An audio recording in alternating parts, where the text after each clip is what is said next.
Let's explore a simple yet profound idea that many tend to overlook. The primary reason most people identify with a particular religion is due to the circumstances of their birth. Specifically, where and when you were born plays an outsized role in shaping your religious beliefs. It's an obvious reality, but one that many Christians and followers of other religions tend to either ignore or dismiss, preferring explanations like divine predestination or luck. However, this fact deserves more serious consideration. Imagine this.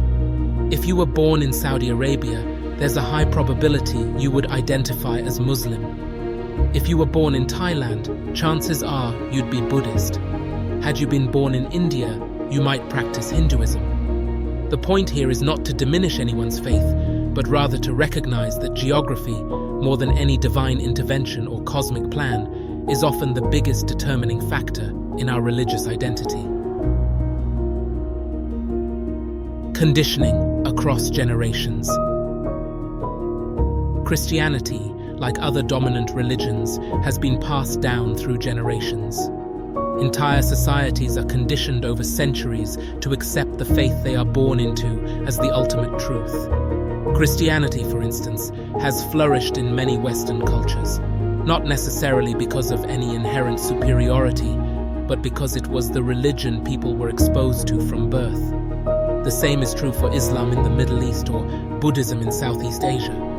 Consider how deeply rooted these traditions are. Children grow up hearing that theirs is the one true faith, and over time, this belief becomes ingrained, unquestioned. It's a form of cultural conditioning that's hard to escape, regardless of the religion in question. So, if your belief in Christianity, or any religion, feels like it was divinely destined, could it instead be that you were simply born into it? The power of geography. Now, let's take this further. Imagine being born in another country, one where Christianity isn't the dominant faith. Statistically speaking, there's a 90% chance that if you had been born in an Islamic country, you would practice Islam. If you were born in a predominantly Buddhist or Hindu nation, those beliefs would likely be yours. Even within Christianity, cultural nuances play a significant role. If you were born in a Catholic-majority country like Mexico or Brazil, your faith expression would look different from that of a Protestant in the United States. In light of this, how can we assert with unwavering confidence that we were born into the one true religion? The stark realization that geographic location is a primary predictor of religious belief should make us pause and reflect. Does it make sense to hold such dogmatic certainty about our religious convictions when they are, in large part, the product of where we happen to be born? Challenging the notion of divine favoritism. Here's where things get even more thought-provoking. If God does not show favoritism, as many religious texts claim, why would you, out of billions, be one of the few lucky enough to be born into the right religion? What makes you special? Think about the Muslim who reads the Quran and believes with the same certainty that he follows the one true path. Are both of you simply blessed or chosen, while billions of others are not? If we're honest with ourselves, this raises a challenging question. Could our belief in having won some cosmic religious lottery be more about our cultural environment than divine favor? Why would an all-loving God create a world where your birth geography is the primary determinant of your eternal destiny?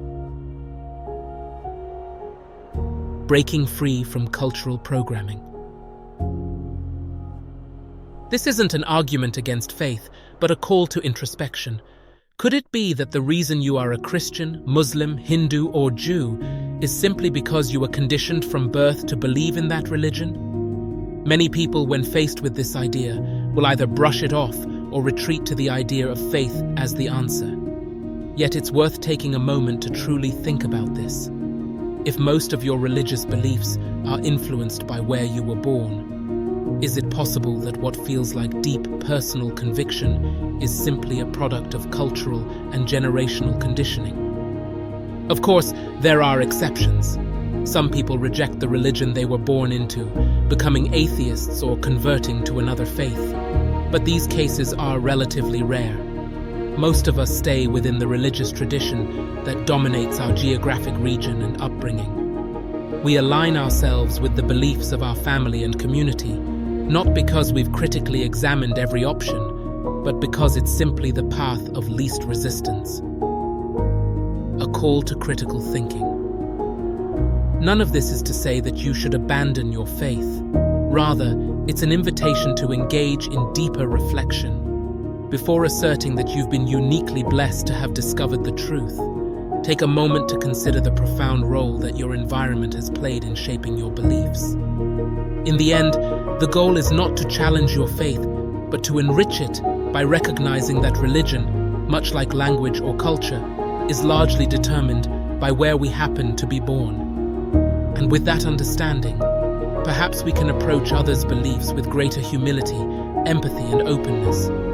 After all, if things had been just a little different, if you had been born somewhere else, you might be equally convinced that another faith was the ultimate truth. Give it some thought.